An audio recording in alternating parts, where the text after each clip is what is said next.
You look up the stats, and it's like 50% are gone by 5 years. 70% are gone by 7 years. And so what are you going to do differently to make the percentage work for you? I want to be in the still successful percentage. And so that does require so much creative thinking and just being super professional at the same time. Well, Keri, would you do us the honor of introducing yourself? Tell us about all your cool accolades and all the cool stuff you've done in your career. Oh my God. So that's what I said when I saw your bio. I was like, that's a long story. But no, I didn't think I would be in HR. That's number one. That's interesting. So we really studied psychology and business. Only psychology and then business, just knowing that you got to earn some income at some point. What was I going to do? And so then just kind of did other things. I studied psychology. I studied global HR, thinking that was really interesting because it was complex and hard. And it just took that work to another level, understanding cultures. So if you think HR is hard in the United States, try to be in China, the United States, and Mexico. And then that just creates a whole other layer of complexity. And then went into peace and conflict resolution. And so really appreciated that. But then always had this pull to get my PhD. And I did that in human development and organizational systems. And so that was bringing together the individual human and what they go through. And then how can you change the organizational system to help humans and make the organization run even better. So that was kind of my love, doing that. And then I was in HR and kind of fell into it. And was in a management program at a giant company. And there were 300 or so HR people there. And so I didn't know any better. I know. Now I say it and people are like, oh my God, but that's all I knew, right? It's all what you kind of grow up with. So I knew there was only like, this is, I thought, I'm like, you have super professional HR. You have a lot of support. The leaders like it. You're respected. And I was like, this is fine. Like, this is good. And then I realized, oh, that's not quite true. There's a brand that HR has that sometimes isn't the best that you see in movies, TV, and with people you've maybe dealt with. And so kind of went through this corporate journey with HR and decided to, with one of my colleagues, because we were bemoaning HR a bit, and saying like, why don't people get it? And then we wrote a book on it called The Way of the HR Warrior, and to try to help HR professionals. And then I started my own company, moved out to Southern California, and started with my business partner, who I've known from a previous life in corporate. So that's kind of the long-winded, short-winded way of saying it, Rick. I hate talking about my bio. So I'm like, okay, so let's just get to it. So yeah. Let's get it over with. It's like, I'm thinking like you're in a field for me that's like scary. And then you start a business in a field that's already scary. I was like, what brought you to that point? I mean, that's big. You had, the comfort of corporate and you're getting a regular paycheck and you got to deal with politics. But, what made you make the leap? It's interesting. I'm married. So my husband's an artist. So he's always been, he's been the one who doesn't have a corporate gig, doesn't have a steady income, doesn't have insurance. And so I never thought I would do that, because how could I, right? Like we can't have two people like that. And then eventually we had a child. And so both of us can't do that. So, and I never really thought that I would do it. I thought I would. I honestly thought I had my PhD. I have this life in corporate. And like that entrepreneurship, that's nice, but it's not going to be me. Right. Even though people said to me, oh, you could probably be a really good consultant, or you have a lot to say, and I just went, again, for other people. And I think especially in HR, the higher up you get, you see more and more of the politics of it. And you see more and more of, you're only successful if the leaders are good and will help you be successful, because HR at that level is so driven by the corporate culture and what the C-suite wants to do. And so I think just after a certain amount of hitting my head against that ceiling, wall, floor, like wherever you hit your head, you fall, you hit it. I mean, you're hitting your head a lot in HR. So it's not just one thing that you're hitting your head on. And so I think after people telling me this, we were writing the book already. We were kind of starting to write the book while we were in a corporate setting. Mm-hmm. And then we moved out to California and for a corporate gig. And California is so much opportunity. I mean, I think if Kelly and I had this business back in Wisconsin where we met, and I'm from Chicago, she's from Wisconsin, I'm not sure if we would have survived, Rick, because it is the 5th largest GDP here in California in the world. So there's so much opportunity. And it's like, if you can't make it here, it's tough, but we had this opportunity. And so I think it was just, we kind of talked about it. And then the job in California didn't work out. And it was like, then take full advantage of this opportunity. Like, if it's not, Kelly's job wasn't working out, my job wasn't working out. And we said, why do we keep doing this? We're more entrepreneurial mindset. Yeah. We'd like to upend things. We're more on the change agent side. Yeah.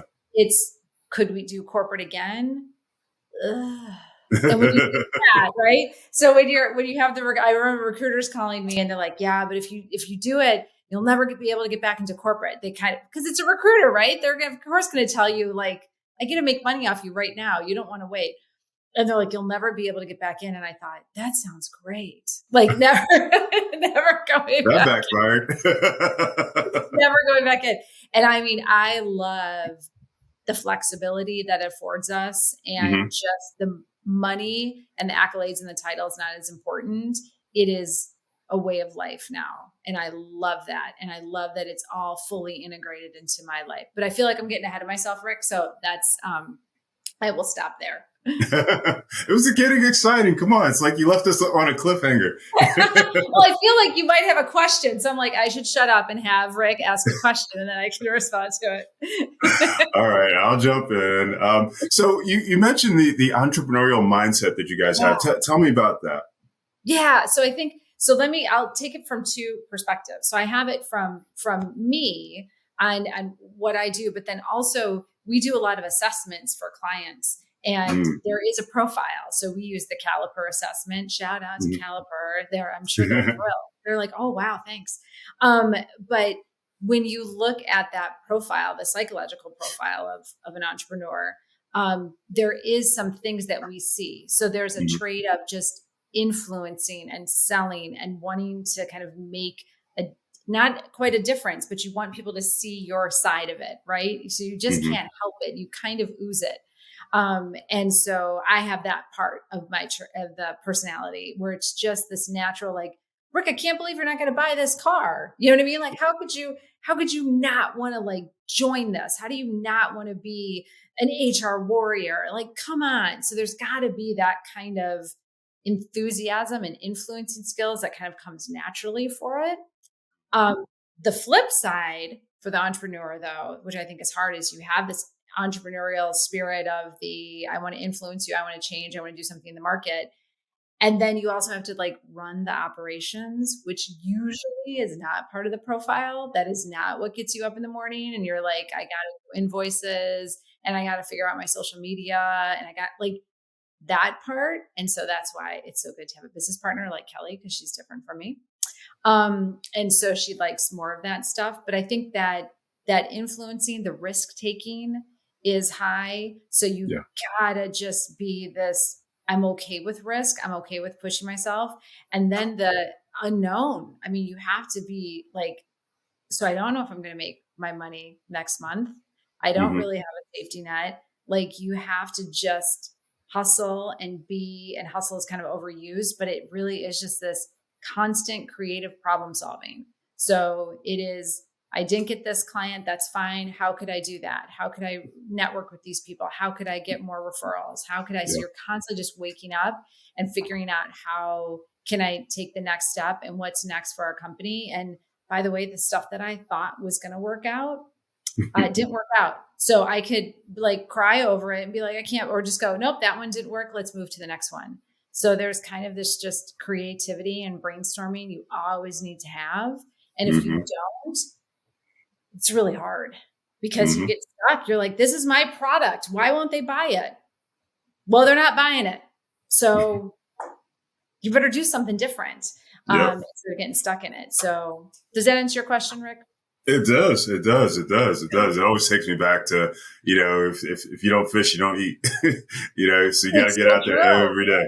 It's so true. You have to be, and I think that's sometimes you may think you just have this really good idea and people will come to you and then you're going to be doing that idea all day. And it's no, you got to figure out your website, again, QuickBooks, all this stuff that most entrepreneurs, because if they're high influencing and risk taking and they love all that, they don't like the details of those things. And so you got to find either someone to do it for you, figure out how to make it work for you, but it's where they fail. Kelly and I just celebrated our 5th year and we looked up, I know. And you look up the stats and it's 50% are gone by 5 years.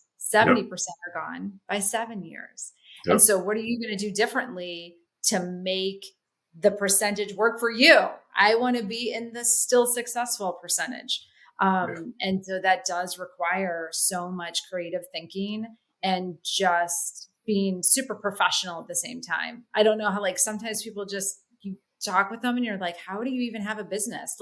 We think of ourselves as Google, not that we want to be Google. Please do not get me wrong. We absolutely do not. We don't even want to have employees, said the HR person. We heard it here. We're like, no, that's okay. We deal with everyone else's children. We don't need to deal with our own. Well said. We're that's good. We deal with it all day. We don't want our own.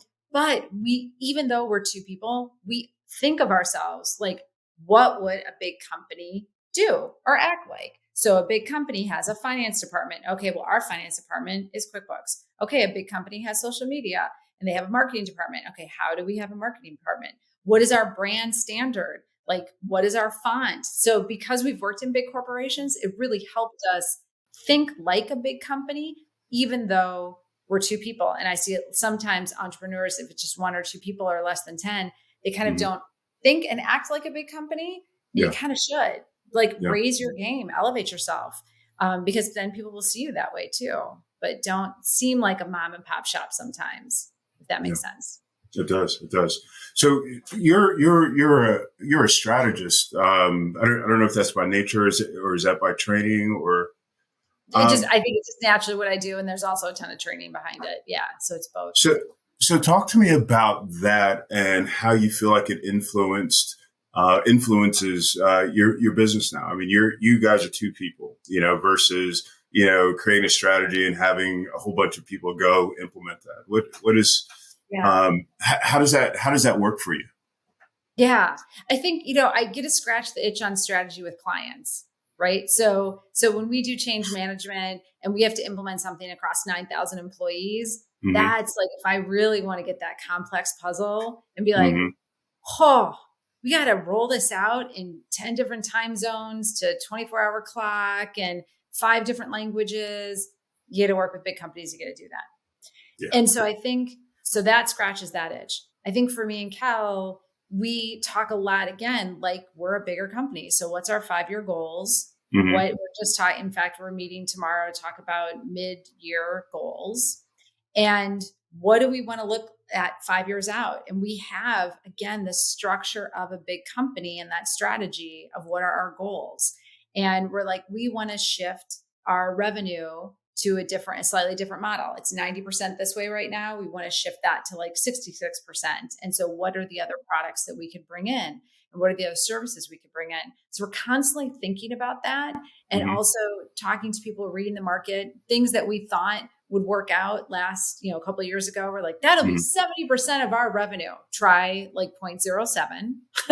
And then we pivot and we figure out, okay, well, what's a different way? But we always have a roadmap. That roadmap could change for us. Yes. And that's okay. But if we don't have something that we're working toward, then you're in the wind constantly. And then you could either close down because you didn't see it coming. or you're just reactive, and we want to be proactive. I love it. I love it. You're speaking my language there. It's interesting. One of the things I've heard a lot of people say lately with regard to strategies, like you can't do strategy. You can only use 1 year horizon, 2 year horizon, but you talked about a 5 year horizon. Talk to me about that, about your thoughts around that. I think, again, I remember, if I go way back in the Wayback Machine, when I was in peace and conflict resolution, we did peace and conflict resolution in the Washington, D.C. public high school. Mm-hmm. So for anyone who knows the D.C. public high school system, not necessarily known for like just stable and wonderful and peaceful. And mm-hmm. So I remember we always had the goal of what our agenda would be, right? Like we would have a class of, like 10 kids maybe in it or something like that. And mm-hmm. we always knew what we wanted to accomplish. And so you could have this beautiful agenda of like, for 5 minutes, we'll do this. And then in 10 minutes, we'll do this. And 20 minutes. And that never worked. Mm-hmm. But as long as we had the goal, so as long as we knew we just want these kids to do X, Y, and Z, how we got there wasn't as important. And so if the timeline messed up and we took 10 extra minutes talking because Rick and Keri had a conflict and we talked about that and it was a really good debrief, mm-hmm. as long as we still had the goal. And for some reason that always sticks with me. So I always think, even throughout my company career, mm-hmm. you have the goal. It is okay if it kind of changes a little bit on the way to get there. So I think for the 5-year strategy for us, maybe the revenue streams won't be at 33, 33, 33 as we're kind of planning on, mm-hmm. but we're making strides to make it that way. So it still could look different. We're not so rigid that we're like, we must hit this. And what a failure we are if we didn't hit these goals in 5 years and just close up shop, Kelly. But instead isn't this pretty cool? Let's kind of re-envision, well, if it's just the two of us, how do we want to kind of work in our 70s, right? And so like, how do we want to be working? Okay, well, we do want to be working in this, but we don't want to be doing this grind over here. So how do we start changing our strategy to get us there in 5 or 10 years? So it's such a good long-term goal, but always know that in between, it's okay to shift those around. And we had an idea about something and we tested it out and we're like, I don't think we really like that one. And we're like, that's cool, but we still like the overall goal of how do we have more passive income, right? This might not have been the way to have passive income, but maybe there's a different way.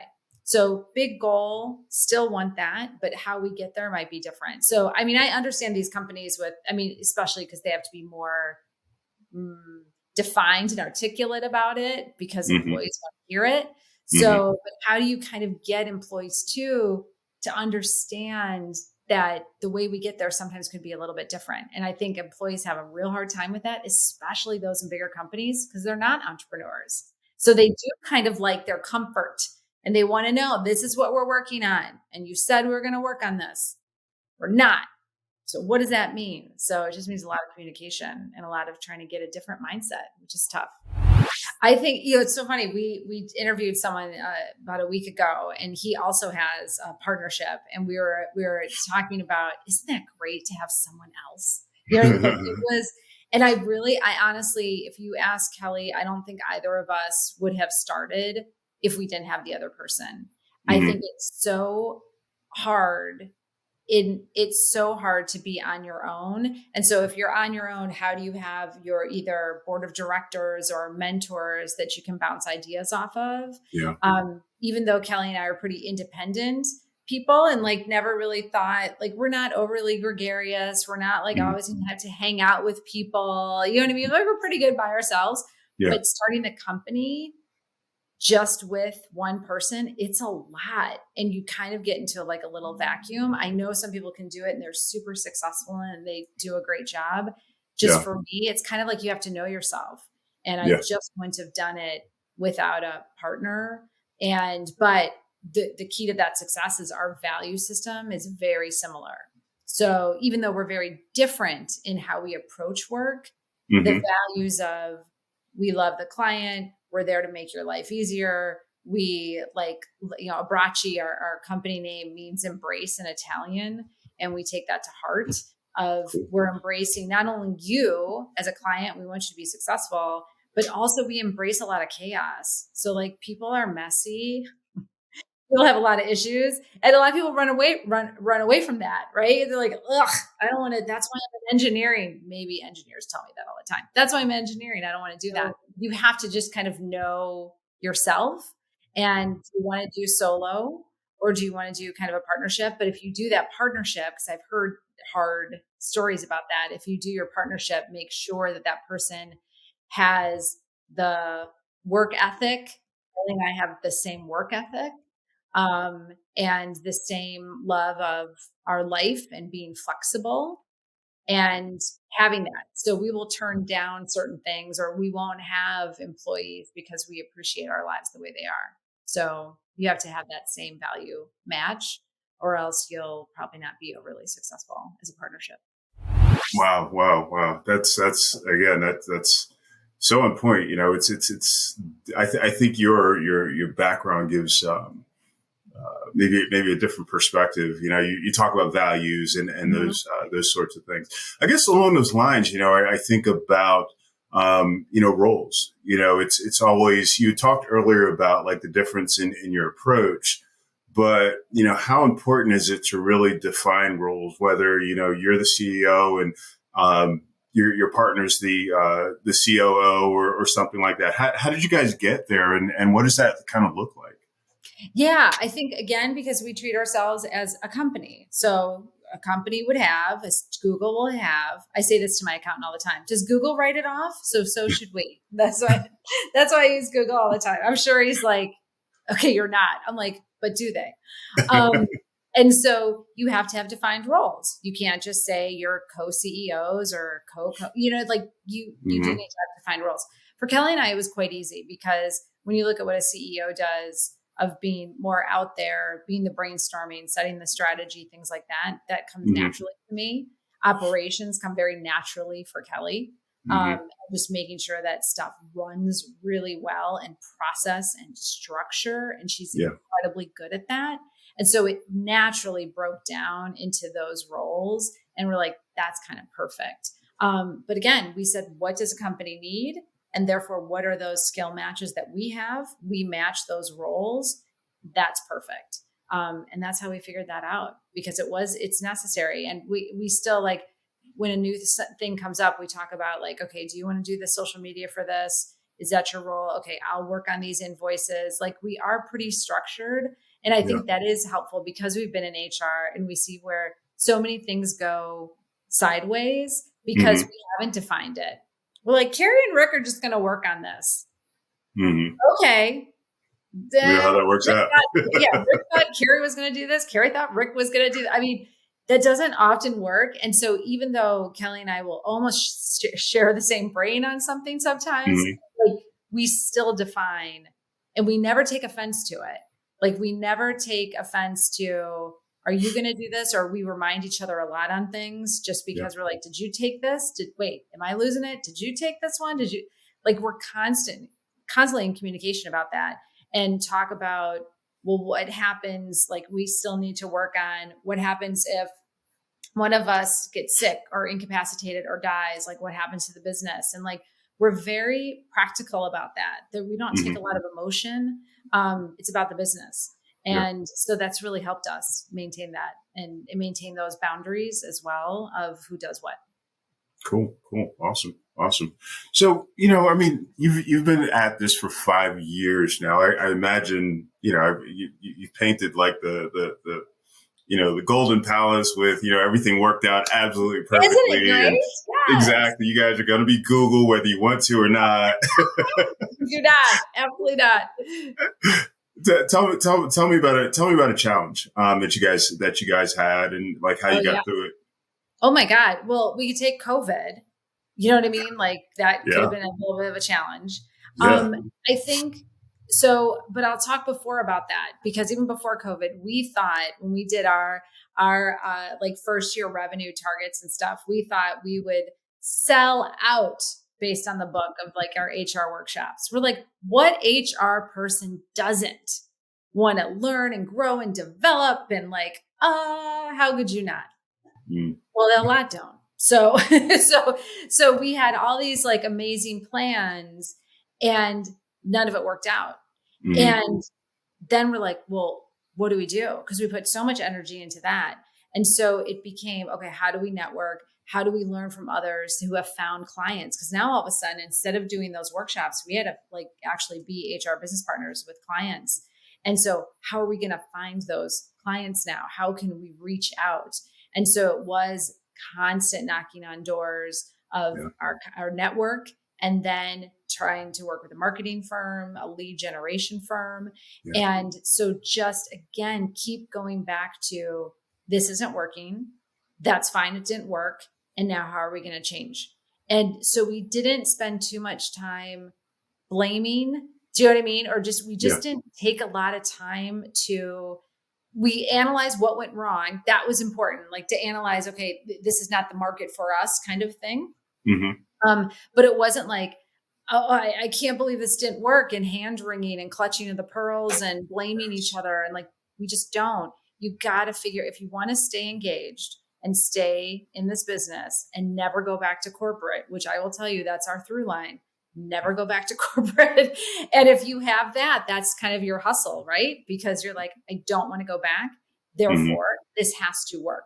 So if it has to work, what new idea do we have? And I love generating new ideas. Like, that's just fun for me. Like, what if we did it this way? What if we did it this way? What if we did it this way? So that's a just natural thing for me. And Kelly is probably exhausted sometimes because I have like 7 new ideas and then I have to try to calm myself down. But I think that, and then what are the resources that are out there? So like COVID hit, and for sure our revenue took a hit by like 70%. But what did we do? We found, what are all the resources out there? So again, we were very humbled to know that we don't know everything, that there are probably people who do it really, really well. And we are in our lane of what we do well. And then everything else, there's someone else who knows how to do it better. And so find those people to help you. So during COVID, there is a small business loan, and we are so urgent. I mean, we were on it the first day when it came out in California, because it actually started in California as an emergency only in California. I think one other state had it for COVID. And we were on that day applying for a small business loan, and through a disaster, through FEMA, I think it was, if I remember correctly, details. But I mean, we're on it. And just, you have to keep asking those questions and just putting new ideas out there. But yeah, no, there's been times where anytime I go to bed thinking I can't make mortgage, I wake up and say, I have 10 new ideas and I'm going to reach out to like 15 people. And if one person responds, we try everything. We try to lead generation through Apollo. We got a few clients. It totally made it cool. Worth it for us, you know? So that's it. You just got to keep coming up with the ideas and don't take the hits, and take it seriously enough, but don't let it hit your ego too much, and keep going. I love that.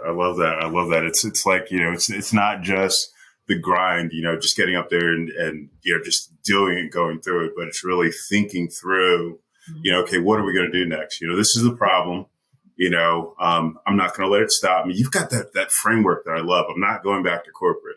Yeah. You know, I mean, that's great. That's absolutely fantastic. I love that. I love that. Yeah. I love that. We might have some interesting jobs that we would take instead of going back to corporate. And that's our jokes of like, oh, I would do that instead. And so we have some very colorful examples of things. But it does help us, right? Because that's the boost you need. It's like, there is something about having a negative example that you do learn a lot from. And then you go, oh, I don't want to be like that. Sometimes with parenting, we do, like, a lot of us go like, I don't want to do that. My dad used to do that, or whatever. And then, but it's kind of, you know, it's helpful to have that example too, sometimes, of what I don't want to be or what I don't want to do. Yep. Fantastic. I want to hear about your strategy for writing the book. I hear a lot of people, you know, practitioners in particular, you know, it's after they start their practice, they're like, oh, I'm going to use this book to, you know, help demonstrate my expertise and, get my brand out there or whatever. But you guys wrote the book, like, I'm thinking before you even realized you were going to start a business, right? 100%. Yeah. I have a very different view of writing a book. I don't do it. We never did it because we're going to embark on writing a second book based on our podcast, which is not HR related. We did it because there was a problem that I wanted to solve. I didn't like that HR didn't have a seat at the table. I didn't like that HR is a disrespected profession. And so instead of just saying it and like having a drink with other HR people going, yeah, they don't get us. Like, what are you going to do about it? And so I said, well, if I could write a book and I could help. So there was a need. So it was never about my brand and like thinking of my brand, because for some reason, now that's just me. If I did it for that reason, I don't know how good the book would be, because it's just to enhance your brand versus I actually want this book to help people. Like, I didn't write it just to help me. I'm writing it to help people. And so I think I came at it, and this is the same book for the second one. We want to get the message out there. There's some really inspirational stories. And if it can help one person get help with their mental health issues, oh my God, then that's worth it for us. And so it's not. Now, do we have to be smart about it and make sure that we have some good, maybe PR and, social media around it? Cause then the word gets out there, but it's not about our brand. It's about helping people first. Yeah. And then the brand stuff will come. So I take it a different way. Yeah. Cause I've seen some of the people who put out a book just to say they have a book because it feels like the clients will treat them better, right? Or give them more money because they're like, oh, well, you have a book. And I've seen some of those books. I'll just say that. I've seen some of those books. Just leave it at that. Yeah. That's funny. That's fantastic. What problem did your book solve, or and who's it for, really? So this book, the first one, the Way of the HR Warrior, this was very specifically to address HR not being respected, not having a skill gap. So in HR, they talk a lot about you should have a seat at the table and be a strategic HR person.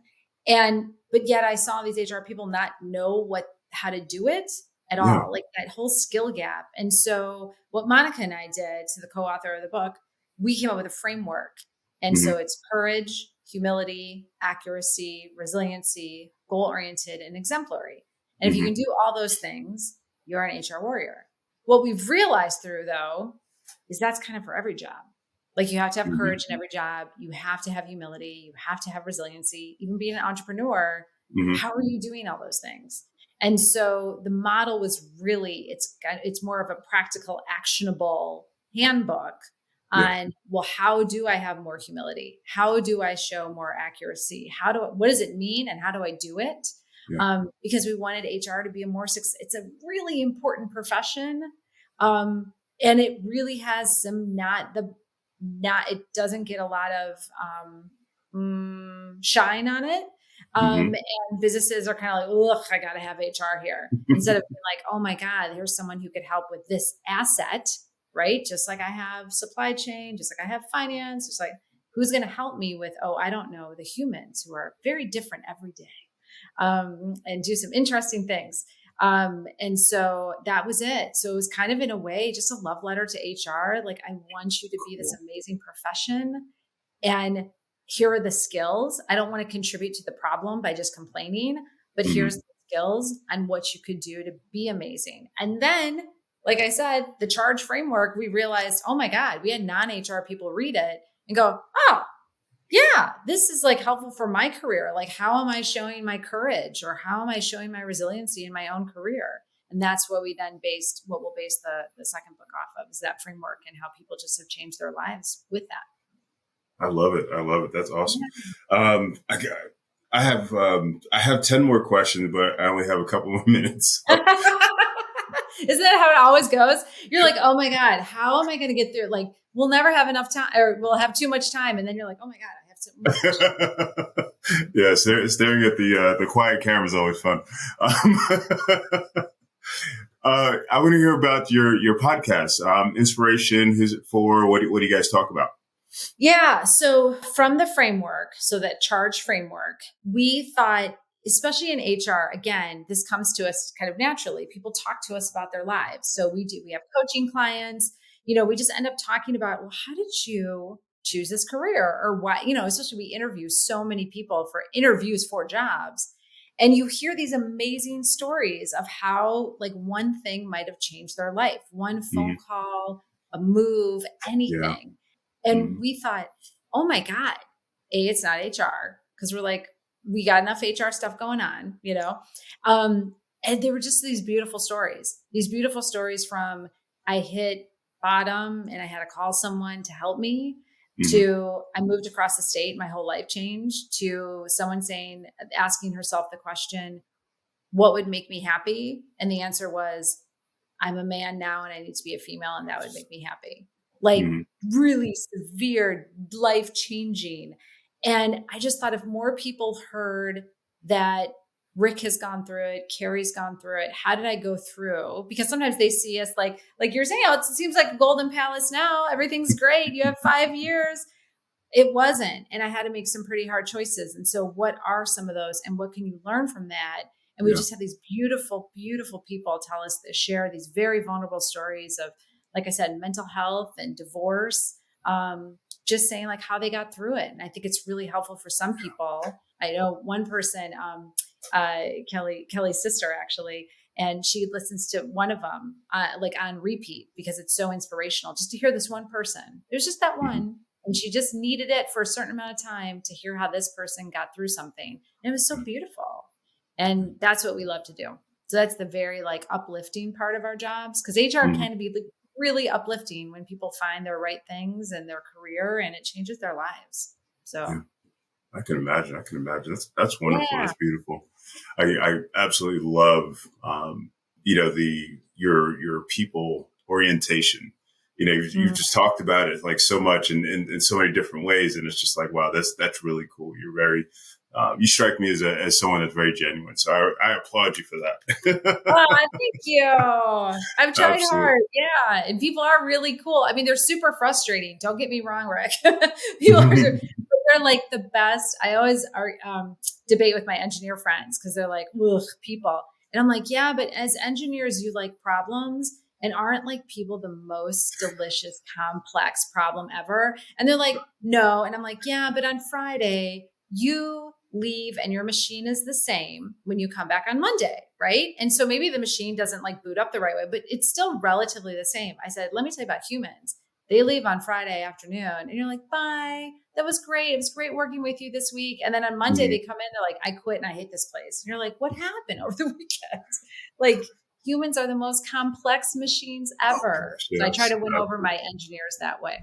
Keri, thank you so much for being on the show. We really enjoyed our conversation. This has been absolutely fantastic. And thank you for just being just so open. That was really great. Thank you for asking. I'm always so honored and humbled and think I'm just Keri telling a story. So it's so great just to tell the story, and hopefully someone resonates with someone and they go, I could be an entrepreneur, or I could do something. Take the chance. Fantastic. Folks, thanks for watching another episode of Epiphany Off the Cuff. This has been great. You watch it again, listen to it again. You're just going to be just so enriched by this. And Keri, thank you again for being on the show. Thank you, Rick. Thank you so much. Thanks for watching another episode of Epiphany Off the Cuff.